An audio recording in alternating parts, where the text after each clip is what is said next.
चलिए स्टूडेंट्स, अब हमारे सेट का नेक्स्ट जो क्वेश्चन है वो 81 to 90 क्लोज टेस्ट का है।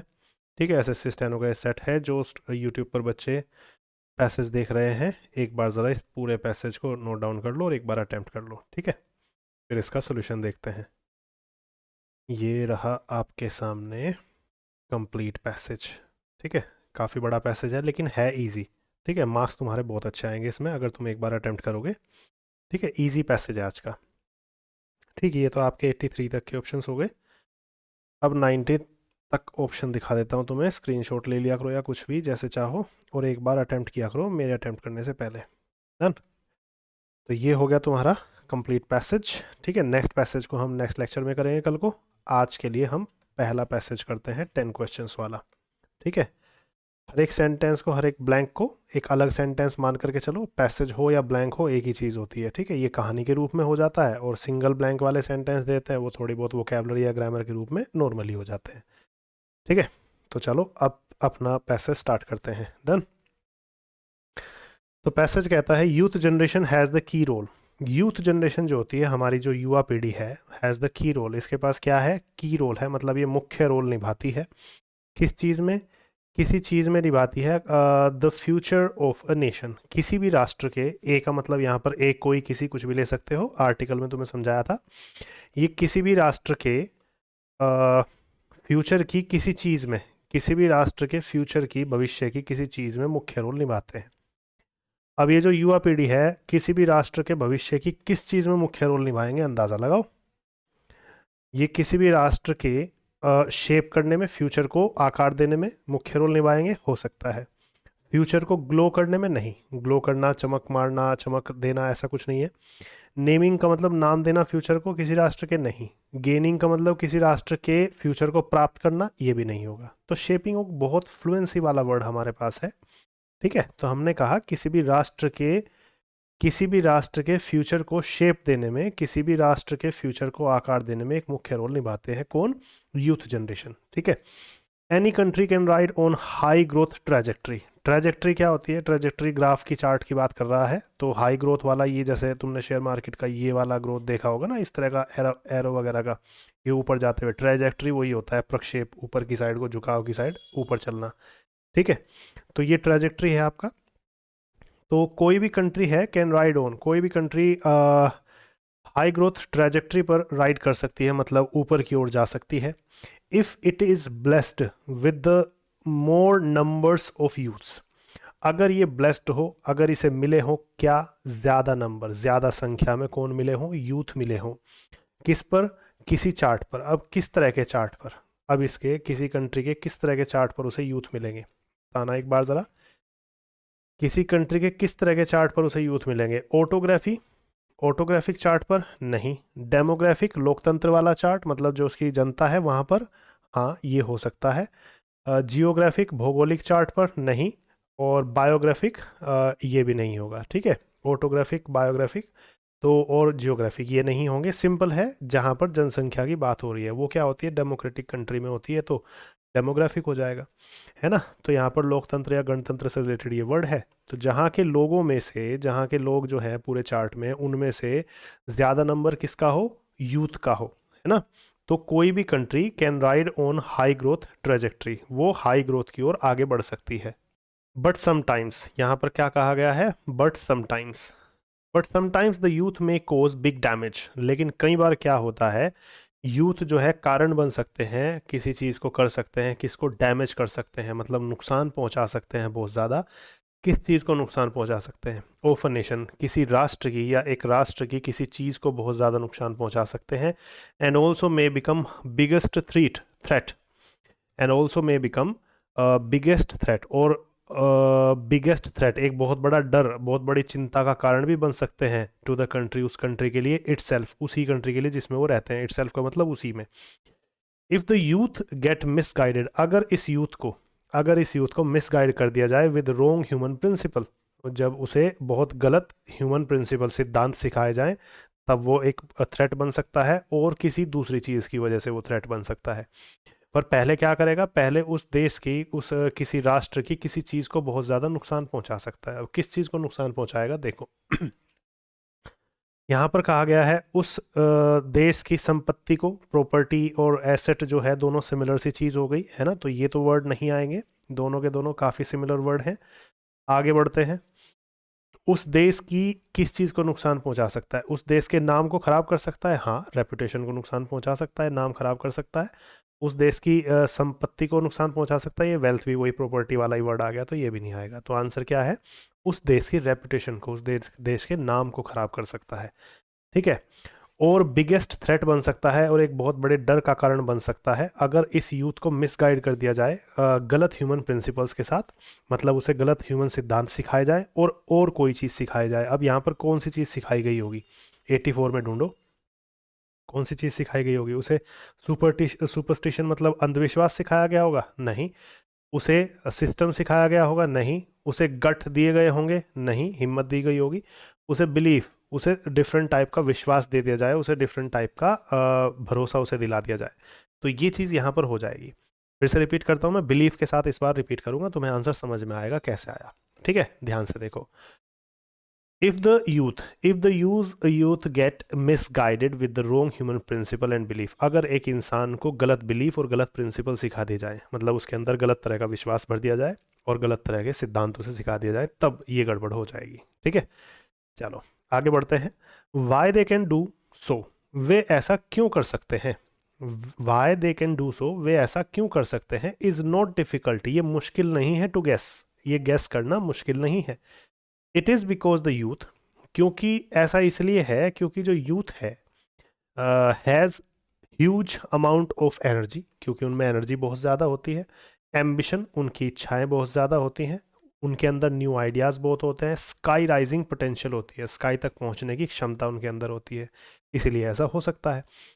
If these are applied by them, अगर ये सब चीज़ें, अगर ये सब नए idea, sky rising potential, ambition और एनर्जी, अगर उनके द्वारा ये सब चीज़ें किसी इस तरह के सेंस में अप्लाई कर दी जाएं, किस तरह के सेंस में होगा सेंटेंस में आगे पता लगेगा, then it can result into negative impacts, तो इसके जो प्रभाव हैं, इसका जो असर है वो नेगेटिव हो सकता है। अब नेगेटिव इम्पैक्ट कब निकल करके आएगा? जब नेगेटिव सेंस में तुम उसे यूज़ करोगे, जब खराब सेंस में उसे यूज़ करोगे। ठीक है, of positiveness and goodness, goodness और पॉजिटिवनेस के नेगेटिव इम्पैक्ट्स के हो जाएंगे। तो कब होगा ऐसा? जब आप नेगेटिव सेंस में किसी चीज़ को यूज़ करोगे। तो नेगेटिव या खराब सेंस देखो हमारे पास 85 में ऑप्शन है क्या? खराब सेंस से रिलेटेड जो भी वर्ड होगा वो हम आंसर लगाएंगे। नेगेटिव सेंस हाँ है, ये आंसर हो सकता है। पॉजिटिव सेंस नहीं आएगा। न्यूट्रल मतलब ना तो पॉजिटिव ना नेगेटिव, ये भी नहीं चलेगा। और इमोशनल, भावुक, ये भी नहीं चलेगा, नेगेटिव ही है। नेगेटिव सेंस ही होगा तभी जा करके गड़बड़ होगी। ठीक है, आगे बढ़ते हैं। तो by them in a negative sense, then it can result into negative impacts of positiveness and goodness. Recent few unfortunate events have completely hammered, जो recent के, जो हाल ही के कुछ अनफॉर्चुनेट इवेंट्स हुए हैं, जो दुर्भाग्यवश हमारे सामने कुछ घटनाएं हुई हैं, हैव कम्प्लीटली हैमर्ड, इन्होंने पूरी तरह से हैमर किया। हैमर का मतलब हथौड़ा होता है, और हैमर एक वर्ब में लगा दिया तो इसका मतलब चोट पहुंचाई। तो इसने पूरी तरह से चोट पहुंचाई किसको? आवर फीलिंग्स, हमारी फीलिंग्स को। एंड इम्प्रिंटेड इट, और प्रिंट कर दिया किसी चीज़ को, किस में? हमारे माइंड में, मतलब वो इमेज छाप दी एक तरह से हमारे माइंड में। Such that of this events, वो इतने अच्छे से, वो इस तरीके से छाप दी कि इसकी किसी चीज़ को, यहाँ पर ये दिया गया है ऑफ दीज बैड इवेंट्स, इन बैड इवेंट्स की किसी चीज़ को is not getting erased from our minds, हमारे माइंड से जल्दी से इरेज नहीं किया जा सकेगा। इन्होंने ऐसे ऐसे इवेंट्स हुए हैं, इनकी किसी चीज़ ने, अब क्या चीज़ ये है जिसकी वजह से अब ये इरेज नहीं हो पाएगी? तो देखो, such that of this bad events, तो देखो ऑफ दीज बैड इवेंट्स के लिए हम कौन से ऑप्शन पे हैं? 86 में। देखो क्या आएगा 86 में। Happiness of bad events, bad events की खुशी तो नहीं होती, ये तो नहीं आएगा।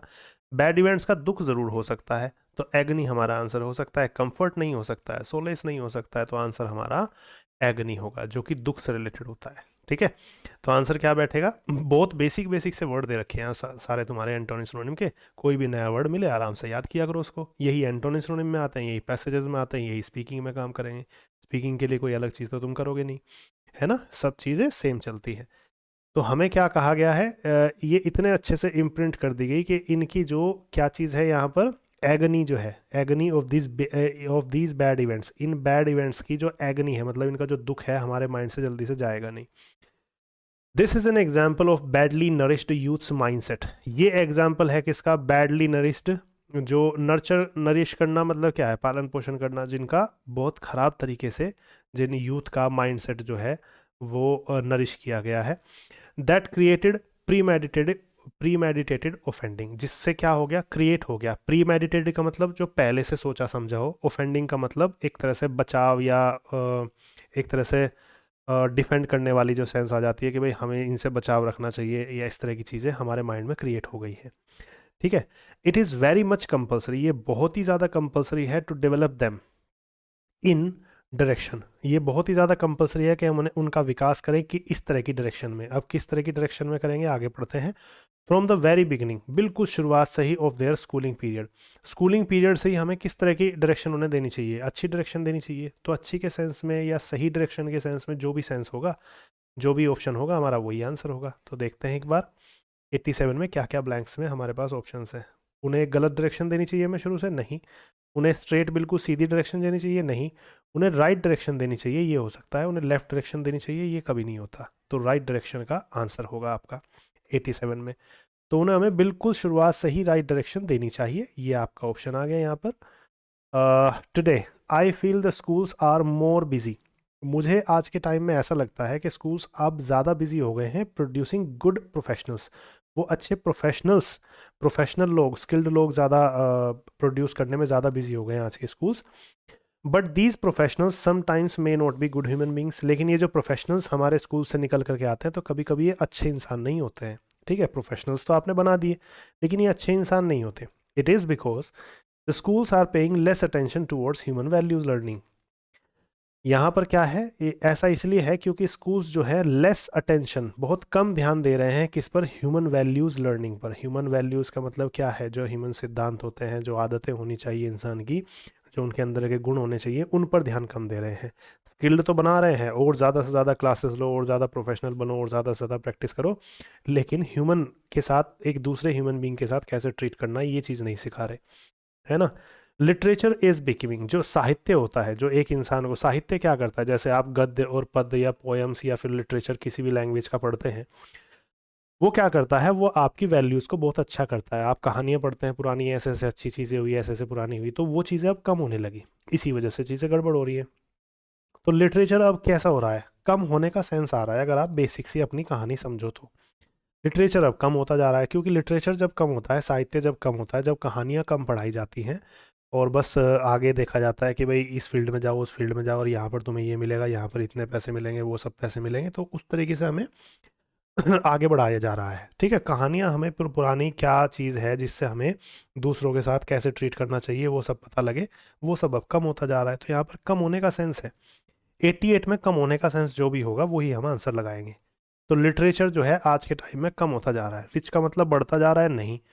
हाई क्लास होता जा रहा है? नहीं। लिटरेचर इंपॉर्टेंट होता जा रहा है? नहीं। लिटरेचर पुअर होता जा रहा है, मतलब कम होता जा रहा है, बिल्कुल सही है यहाँ पर। ठीक है, रिच का मतलब यहाँ पर बढ़ते हुए सेंस में आएगा, पुअर का मतलब घटते हुए सेंस में आएगा, अमीर गरीब का सेंस नहीं है यहाँ पर। ठीक है, तो आंसर आ गया हमारा, लिटरेचर हमारा जो है पुअर होता जा रहा है। Everybody is busy in competition, हर कोई तो कॉम्पीट करने में बिजी है। And trying to ride on the top of every competition, और राइड करना चाहता है किस पर? हर कॉम्पिटिशन के बिल्कुल टॉप पर रह करके राइड करना चाहता है। हमेशा यही चाहता है कि भाई मेरी रैंक ऑल इंडिया रैंक ही आ जाए, वो आ जाए, बस यही चीज़ चाहता है। But nobody is ready to first become best human beings, लेकिन कोई भी रेडी नहीं है कि वो पहले एक सबसे अच्छा इंसान बने। विद हाई, जिसकी बहुत ही ज़्यादा हाई कुछ हो, क्या चीज़ हो? देखो क्या देखेंगे, कोई भी नहीं चाहता कि वो सबसे पहला एक बहुत ही अच्छा इंसान बने जिसकी बहुत ही ज़्यादा हाई कुछ हो, क्या चीज़ हो। 89 में देखते हैं क्या हाई होनी चाहिए इंसान की। क्या इंसान के एथिक्स, नीतियाँ हाई होनी चाहिए? हो सकता है। इंसान की थिंकिंग हाई होनी चाहिए, ये थोड़ा कम वैल्यूएबल लग रहा है। एस्पिरेशंस, उसकी इच्छाएं हाई होनी चाहिए, ऐसा भी नहीं आएगा। उसके ड्रीम्स हाई होने चाहिए, ये भी नहीं आएगा। जब एक इंसान अच्छा बनता है तो वहाँ पर उसके एथिक्स की बात की जा रही है, उसके सिद्धांतों की बात की जा रही है। यहाँ पर एथिक्स, नैतिक शास्त्र और नीति वगैरह की बात तुम समझ भी रहे होंगे, है ना। तो नीतियाँ एक इंसान की बहुत हाई होती हैं, और नैतिक शास्त्र जो से नीतियाँ सिखाई गई हैं बहुत ही अच्छी हों, ऐसे एक इंसान बनता है अच्छा। देयर वॉज अ टाइम, एक समय था, when teachers were getting respect, एक समय था जब टीचर्स को हर जगह रेस्पेक्ट मिलती थी, everywhere with high moral and enthusiasm, हर जगह पर उन्हें बड़े हाई हौसले के साथ में और उत्साह के साथ में उन्हें रेस्पेक्ट दी जाती थी, एंड ह्यूमन एथिक्स, और human ethics were ruling the whole society, और ह्यूमन एथिक्स जो थे, इंसानों की जो नीतियाँ थी, जो इंसान अच्छे से एक दूसरे के साथ बिहेवियर करते थे, वो बिहेवियर के जो तरीके थे वो ही पूरी सोसाइटी को रूल करते थे, मतलब उन्हीं का राज था पूरी सोसाइटी में कि आप अच्छे से बिहेव करो, पहली चीज़ ये है, बाकी सब बाद में, ठीक है। But today money is ruling the mindset, लेकिन आज के टाइम में मनी माइंडसेट को रूल कर रही है किसी भी इंसान के, पीपल के, and goodness of human characteristics, और जो इंसान की विशेषताओं के कैरेक्टरिस्टिक्स के जो गुडनेस है, वो जो अच्छाइयाँ हैं, इज़ क्राइंग, वो रो रही है इन ए कॉर्नर, वो कहीं किसी गहरे कोने में बैठ करके रो रही है कि मेरी भी कोई मेरी अब कोई वैल्यू ही नहीं है। समझ में आई बात? जो ह्यूमन वैल्यूज़ होती हैं उनको अब कोई देख ही नहीं रहा है, तो वो कहीं किसी गहरे कोने में जा करके रो रही है, ये वाला सेंस आया हुआ है, ठीक है। तो कॉर्नर किसी दूर दराज का कॉर्नर है, किसी कोने में छुप करके रो रही है वैल्यूज़, ये वाला सेंस है। तो ब्राइट चमकदार कोने में नहीं, छिप करके रोने वाला सेंस आ रहा है, लाइट में जा करके नहीं, बीम में जा करके नहीं, डार्क कॉर्नर में जा करके हाँ, किसी अंधेरे कोने में जा करके, किसी गहरे कोने में जा करके रो रही है, ये वाला सेंस यहाँ पे आ रहा है, ठीक है। तो आई बिलीव अगर तुमने मेरे अटेम्प्ट करने से पहले इस पैसेज को अटेम्प्ट किया होगा तो मुझे लगता है कि कुछ बच्चों के तो कंप्लीट मार्क्स भी आए होंगे 10 आउट ऑफ 10, क्योंकि पैसेज इजी था। जिसने इसका हिंदी सेंस बहुत अच्छे से समझा है ना, उसका 10 आउट ऑफ 10 भी मार्क्स आए होंगे। बट अगर तुम्हारे मार्क्स नेगेटिव में भी हो ना, तो भी डरने की ज़रूरत नहीं है। रेगुलरिटी इज़ द की, ये बात ध्यान रखना, रेगुलर रहोगे तो ही तुम्हें सिलेक्शन मिलेगा कहीं पर भी, ठीक है। चलो, तो आज के लिए पैसेज फिनिश हुआ, कल को हम नेक्स्ट पैसेज देखेंगे। आज के लिए पैसेज में इतना ही, ठीक, चलिए।